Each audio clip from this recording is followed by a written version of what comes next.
संपूर्ण सत्यनारायण व्रत कथा एवं पूजा विधि। सत्यनारायण व्रत की कथा और पूजा विधि स्कंद पुराण के रेवाखंड में वर्णित है। सत्य को नारायण विष्णु के रूप में पूजना ही सत्यनारायण की पूजा है। इसका दूसरा अर्थ यह है कि संसार में केवल नारायण ही सत्य है, बाकी सब माया है। सत्यनारायण व्रत कथा। सत्यनारायण व्रत की संपूर्ण कथा 5 अध्यायों में हम अपने पाठकों के लिए सभी 5 अध्याय प्रस्तुत कर रहे हैं। पहला अध्याय। श्री व्यास जी ने कहा, एक बार नैमिषारण्य तीर्थ में शौनक आदि सभी ऋषि मुनियों ने पुराण शास्त्र के ज्ञाता श्री सूत जी महाराज से पूछा, महामुने, हम सभी यह सुनना चाहते हैं कि किस व्रत या तपस्या से मनोवांछित फल मिलता है, आप बताएं। श्री सूत जी बोले, इसी प्रकार देवर्षि नारद जी के भी पूछने पर भगवान कमलापति ने जो कुछ उनसे कहा था वह मैं तुमसे कहता हूं, तुम लोग ध्यानपूर्वक सुनो। एक समय की बात है, योगी नारद जी लोगों के कल्याण की इच्छा से विभिन्न लोकों में भ्रमण करते हुए मृत्यु लोक में आए और यहाँ उन्होंने सभी प्राणियों को उनके कर्मों के अनुसार विभिन्न योनियों में जन्म लेते हुए विभिन्न प्रकार के कष्ट सहते हुए देखा। परेशानियों और दुखों के बारे में पूछा किस माध्यम से उनके दुखों को सुनिश्चित किया जा सकता है। मन में यह विचार लेकर वह विष्णुलोक चला गया। वहां वह चतुर्भुज शंख, चक्र, गदा, कमल तथा फूलों की माला से सुशोभित भगवान श्री नारायण को देखकर उन देवता की स्तुति करने लगा। नारद जी बोले, हे भगवान, जो वाणी और मन से परे, अनंत शक्ति से परिपूर्ण, आदि मध्य और अंत से रहित, गुणों से रहित और सर्व कल्याणकारी गुणों से परिपूर्ण, स्थावर और जंगम ब्रह्मांड के कारण और विनाशक है, भक्तों के कष्ट आपको बधाई। स्तुति सुनकर भगवान श्री विष्णु ने नारद जी से कहा, महाभाग, आप यहाँ किस प्रयोजन से आए हैं? आपके मन में क्या है, मुझे बताओ, मैं तुम्हें सब कुछ बताऊंगा।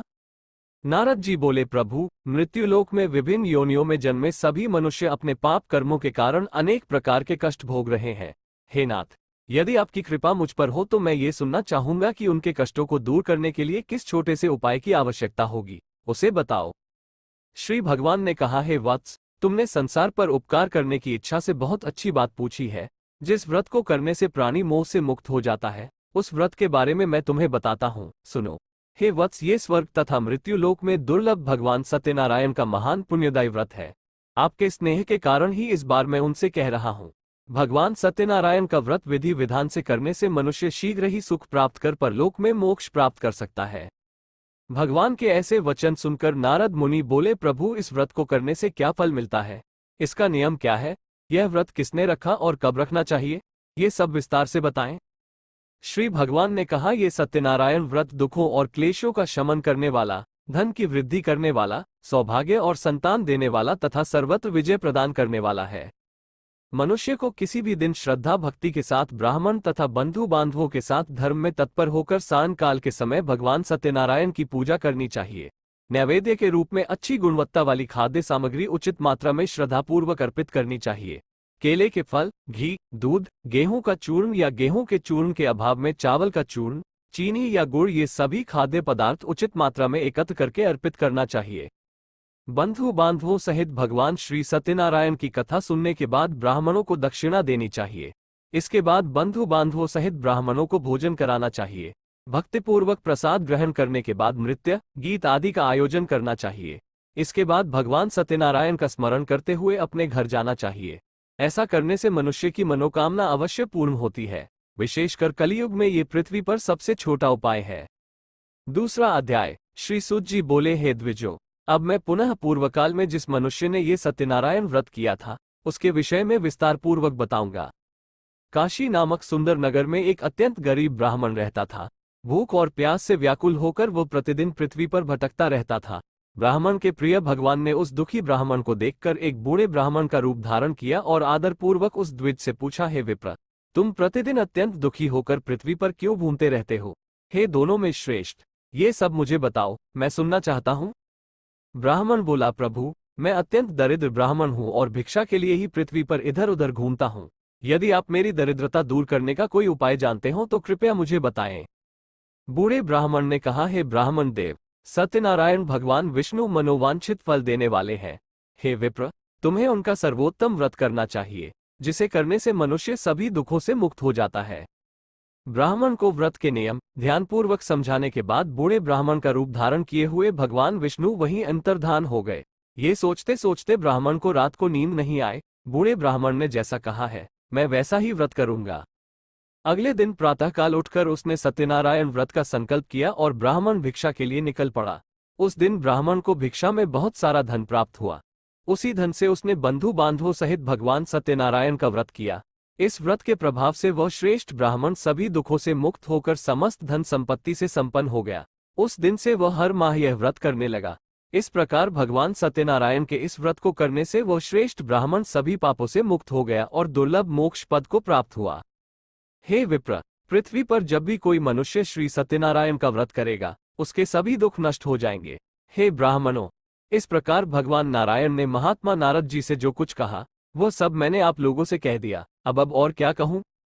हे मुने, इस पृथ्वी पर उस ब्राह्मण से सुने हुए इस व्रत को किसने किया, हम वह सब सुनना चाहते हैं। हमें उस व्रत पर विश्वास है। श्री सूत जी बोले, ऋषियों, पृथ्वी पर जिसने यह व्रत किया है, उसकी बात तुम लोग सुनो। एक बार वो द्विजश्रेष्ठ अपनी संपत्ति के अनुसार अपने बंधु बांधवों और परिवारजनों के साथ व्रत करने के लिए तैयार हुआ। इसी बीच एक लकड़हारा वहां आया और लकड़ियां बाहर रखकर ब्राह्मण के घर चला गया।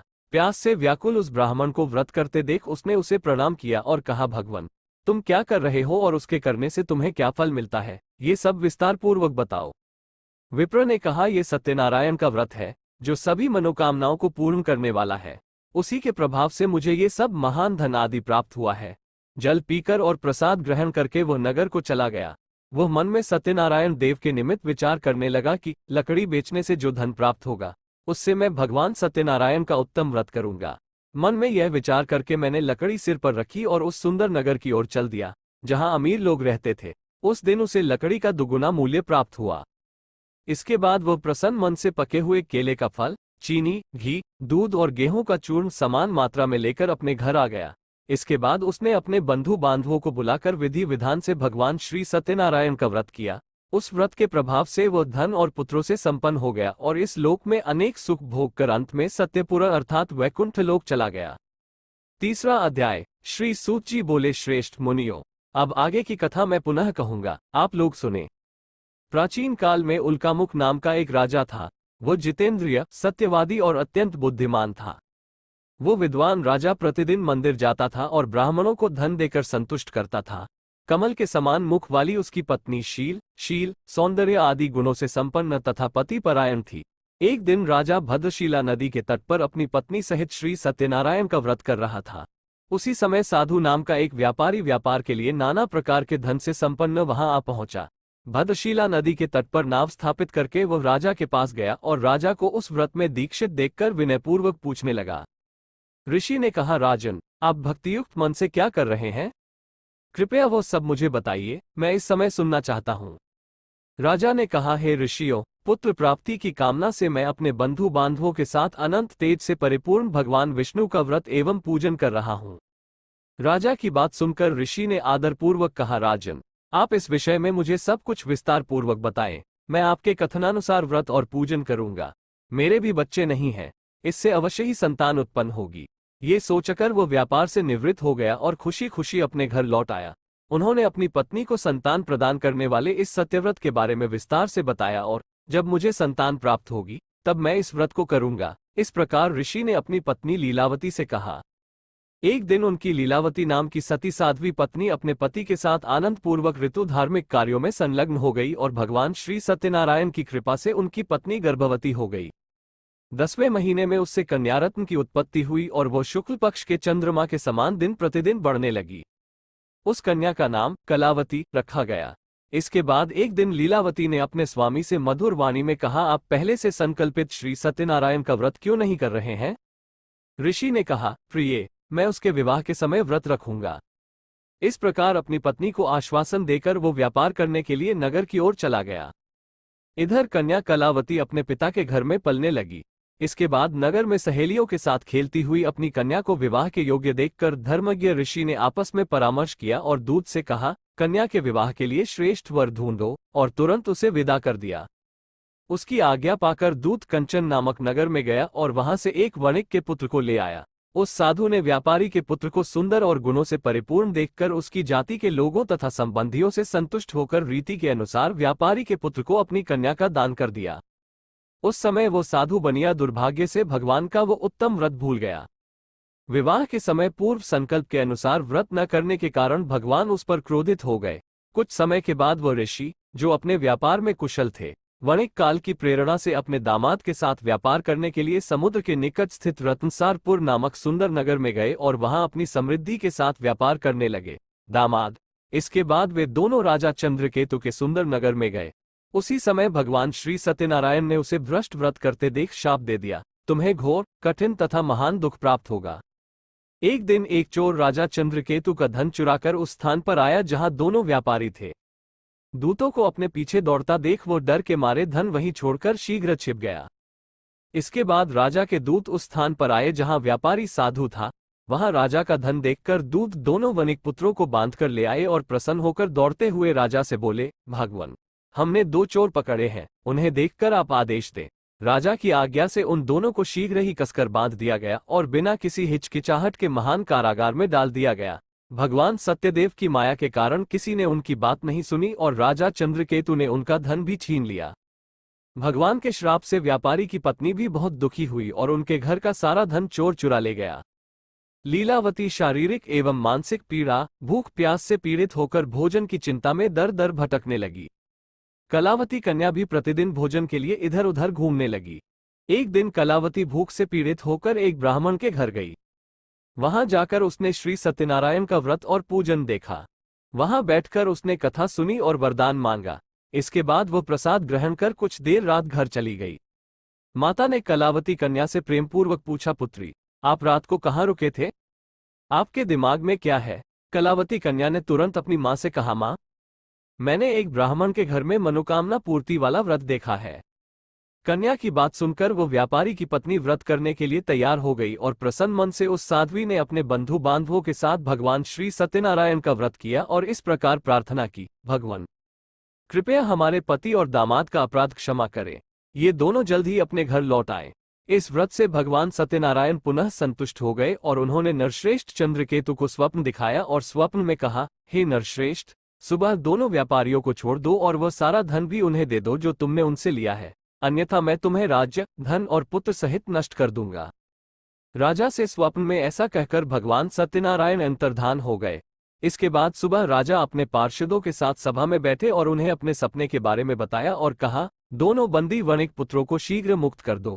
राजा की यह बात सुनकर राजपुरुषों ने दोनों साहूकारों को मुक्त कर दिया और नम्रतापूर्वक राजा के सामने ले आए। बोला, महाराज, दोनों वणिक पुत्र बंधनों से मुक्त हो गए। इसके बाद मनुष्यों में श्रेष्ठ चंद्रकेतु को प्रणाम करके दोनों महाजन अपनी पूर्व कथा को स्मरण करके भयभीत हो गए और कुछ न कह सके। राजा ने वणिक पुत्रों की ओर देखकर आदरपूर्वक कहा, आप लोगों को प्रारब्ध से यह महान दुख प्राप्त हुआ है, अब इस समय कोई भय नहीं है। ये कहकर उन्होंने उनकी बेड़ियां खुलवा दी और क्षौकम आदि करवाया। दोनों वणिक पुत्रों को वस्त्र आभूषण देकर संतुष्ट किया और सामने बुलाकर अपनी बातों से अत्यंत प्रसन्न किया। उन्होंने पहले लिया हुआ धन दोगुना दे दिया। जिसके बाद राजा ने फिर उनसे कहा, साधुओं, अब तुम अपने घर जाओ। राजा को प्रणाम करके कहा, आपकी कृपा से हम लोग जा रहे हैं। इतना कहकर दोनों महावैश्य अपने घर की ओर चल दिए। चौथा अध्याय। श्री सूत जी बोले, साधु बनिया पूजा करके और ब्राह्मणों को धन देकर अपने नगर को चला गया। जब साधु कुछ दूर चला गया तो भगवान सत्यनारायण उसकी सत्यता की परीक्षा लेने के लिए उत्सुक हो गए। साधु, तुम्हारी नाव किस चीज से भरी है? तब दोनों साहूकार धन के नशे में चूर होकर तिरस्कार पूर्वक हंसते हुए बोले, दंडन, तुम क्यों पूछ रहे हो? कुछ तरल लेना चाहते हैं? हमारी नाव लता पत्तों आदि से भरी हुई है। ऐसे क्रूर वचन सुनकर तुम्हारा वचन सत्य हो, ऐसा कहकर दंडी सन्यासी के रूप में भगवान कुछ दूर जाकर समुद्र के पास बैठ गए। दंडी के चले जाने के बाद नित्य कर्म करने के बाद साधु को नाव को जल में नीची अर्थात ऊपर की ओर उठी हुई देखकर अत्यंत आश्चर्य हुआ तथा नाव में लता पत्ता आदि देखकर वह मूर्छित होकर पृथ्वी पर गिर पड़ा। होश आने पर व्यापारी का पुत्र चिंतित हो गया। तब उसके दामाद ने इस प्रकार कहा, आप शोक क्यों करते हैं? दंडी ने उसे शाप दे दिया है। ऐसी स्थिति में वह चाहे तो कुछ भी कर सकता है, इसमें कोई संदेह नहीं है। अतः हमें उनकी शरण में जाना चाहिए, तभी हमारे मन की इच्छा पूरी होगी। दामाद की बातें सुनकर साधु उसके पास गए और वहां दंडी को देखकर भक्तिपूर्वक उन्हें प्रणाम किया और आदरपूर्वक कहा, मैंने आपके सामने जो कुछ कहा है वह झूठ है, मुझसे अपराध हुआ है, कृपया मुझे उस अपराध के लिए क्षमा करें। ऐसा कहकर तथा बार बार प्रणाम करके वह महान शोक से विह्वल हो गया। बांका ने उसे रोते हुए देखा और कहा, अरे मूर्ख, रो मत, मेरी बात सुनो। मेरी पूजा के प्रति उदासीन होने के कारण तथा मेरी आज्ञा के कारण तुम्हें बार बार कष्ट उठाना पड़ा है। भगवान के ऐसे वचन सुनकर वो उनकी स्तुति करने लगा। साधु ने कहा, हे प्रभु, आश्चर्य की बात है कि आपकी माया से मोहित होने के कारण ब्रह्मा आदि देवता भी आपके गुणों और रूपों को यथावत नहीं जान पाते। फिर मैं मूर्ख कैसे आपकी माया से मोहित होने के कारण जान पाऊंगा। आप खुश रहें, मैं अपनी संपत्ति के अनुसार आपकी पूजा करूंगा। मैं आपकी शरण में आया हूं, कृपया मेरी और नाव में मौजूद सारे धन की रक्षा करें। उस व्यापारी के भक्तियुक्त वचन सुनकर भगवान जनार्दन संतुष्ट हो गए। भगवान श्रीहरि ने उन्हें मनोवांछित वर प्रदान किया और वहीं अंतर्धान हो गए। इसके बाद संत अपनी नाव पर चढ़े और उसे धन धान्य से परिपूर्ण देखकर बोले, भगवान सत्यदेव की कृपा से हमारा मनोरथ सफल हो गया। ऐसा कहकर उन्होंने बंधु बांधवों के साथ भगवान की विधिवत पूजा की। भगवान श्री सत्यनारायण की कृपा से वो हर्ष से परिपूर्ण हो गया और नाव को यत्नपूर्वक संभालकर अपने देश की ओर चल पड़ा। साधु बनिया ने अपने दामाद से कहा, देखो, मेरी रत्नपुरी नगरी दिखाई दे रही है। इसके बाद उसने अपने धन के रक्षक दूत को अपने आगमन का समाचार देने के लिए अपने नगर में भेजा। इसके बाद दूत ने नगर में जाकर साधु की पत्नी को देखा, हाथ जोड़कर प्रणाम किया और उसके लिए अभीष्ट बात कही, सेठ जी, अपने दामाद और उसके संबंधियों से कहो, वो बहुत सारा धन लेकर नगर के निकट आ पहुंचा है। दूत के मुख से यह सुनकर वो अत्यंत प्रसन्न हो गई और श्री सत्यनारायण का पूजन करके अपनी पुत्री से बोली, मैं साधु हूँ, मैं दर्शन के लिए जा रहा हूँ, आप जल्दी आइए। माता के ऐसे वचन सुनकर कलावती भी प्रसाद त्याग कर अपने पति को देखने के लिए चल पड़ी। इससे भगवान सत्यनारायण क्रोधित हो गए और उन्होंने उसके पति और नाव को धन सहित अपहरण कर लिया और उसे पानी में डुबो दिया। इसके बाद कलावती कन्या अपने पति को न देखकर बड़े दुख से रोती हुई पृथ्वी पर गिर पड़ी। नाव का अदृश्य होना और कन्या को अत्यंत दुखी देखकर साधु ने भयभीत मन से व्यापारी से सोचा, ये कैसा आश्चर्य है। नाव चलाने वाले सभी लोग भी चिंतित हो गए। उसके बाद लीलावती भी कन्या को देखकर व्याकुल हो गई और बड़े दुख से विलाप करते हुए अपने पति से इस प्रकार बोली, अभी अभी वह नाव से कैसे निवृत्त हो गए। न जाने किस देवता की लापरवाही से वह नाव छीन ली गई, अथवा श्री सत्यनारायण के महात्म्य को कौन जान सकता है। ये कहकर वो स्वजनों सहित विलाप करने लगी और कलावती कन्या को गोद में लेकर रोने लगी। कलावती कन्या भी अपने पति के नष्ट हो जाने से दुखी हो गई और मन ही मन अपनी पादुका लेकर उसके पीछे चलने का निश्चय किया। कन्या के इस प्रकार के आचरण को देखकर वो धर्मज्ञ साधु और व्यापारी अपनी पत्नी सहित अत्यंत दुखी हुए और सोचने लगे, या तो भगवान सत्यनारायण ने ही यह अपहरण किया है अथवा हम सभी भगवान सत्यदेव की माया से मोहित हो गए हैं। मैं अपनी आर्थिक शक्ति के अनुसार भगवान श्री सत्यनारायण की पूजा करूंगा। उसने सबको बुलाकर यह कहकर अपने मन की इच्छा प्रकट की और बार बार भगवान सत्यदेव को प्रणाम किया। इससे दीनों के रक्षक भगवान सत्यदेव प्रसन्न हुए। भक्तवत्सल भगवान ने कृपापूर्वक कहा, तुम्हारी पुत्री प्रसाद छोड़कर अपने पति के दर्शन के लिए आई है। अवश्य ही इसी कारण उसका पति अदृश्य हो गया है। यदि वो घर जाकर प्रसाद ग्रहण करके वापस आए तो हे साधु बनिया, तेरी पुत्री को पति मिलेगा, इसमें कोई संदेह नहीं है। आकाश से ऐसी आवाज सुनकर कन्या कलावती तुरंत घर गई और प्रसाद ग्रहण किया। दोबारा आकर अपने रिश्तेदारों और पति से मुलाकात की। तब कलावती कन्या ने अपने पिता से कहा, अब घर चलें, आप विलंब क्यों कर रहे हैं। कन्या की बात सुनकर व्यापारी का पुत्र संतुष्ट हो गया और विधि विधान से भगवान सत्यनारायण का पूजन करके धन संपत्ति तथा बंधु बांधवों के साथ अपने घर चला गया।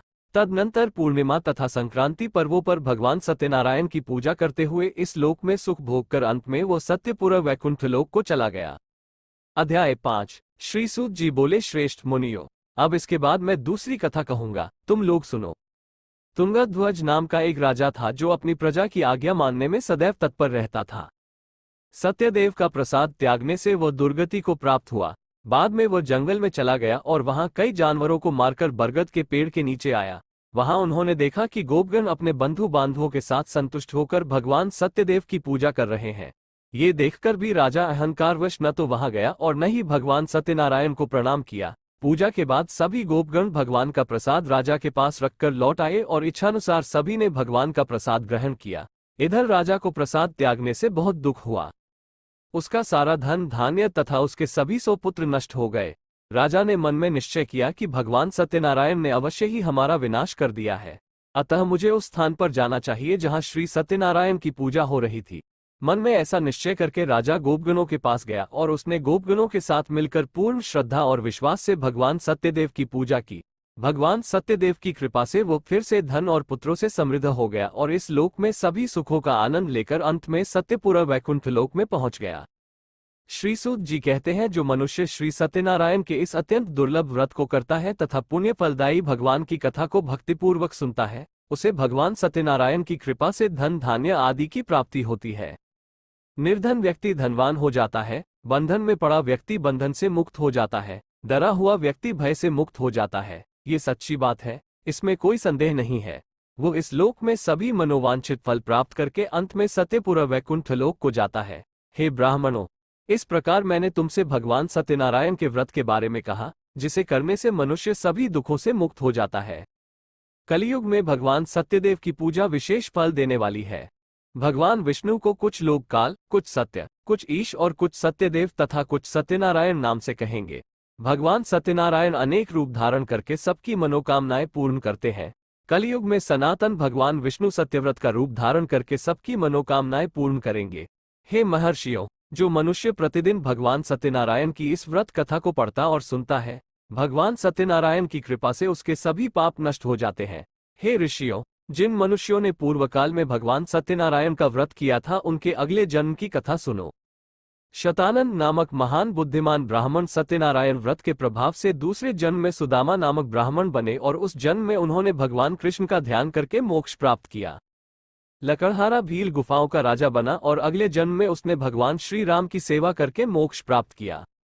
महाराज उल्कामुख दूसरे जन्म में राजा दशरथ थे, जिन्होंने श्री रंगनाथ जी की आराधना करके अंत में वैकुंठ प्राप्त किया। इसी प्रकार पूर्व जन्म के सत्यव्रत के प्रभाव से दूसरे जन्म में एक धार्मिक एवं सत्यव्रती संत मोरध्वज नामक राजा बने। उन्होंने अपने पुत्र के शरीर का आधा भाग आरी से काटकर भगवान विष्णु को अर्पित कर मोक्ष प्राप्त किया। महाराजा तुंगध्वज अगले जन्म में स्वयंभू मनु बने और भगवान से संबंधित सभी कार्य करने के बाद उन्हें वैकुंठ लोक की प्राप्ति हुई। जो गोपगण थे, वे सभी अगले जन्म में व्रजमंडल में रहने वाले गोप हुए और सभी राक्षसों का वध करके भगवान के शाश्वत धाम गोलोक को भी प्राप्त हुए। श्री सत्यनारायण व्रत कथा संपूर्ण।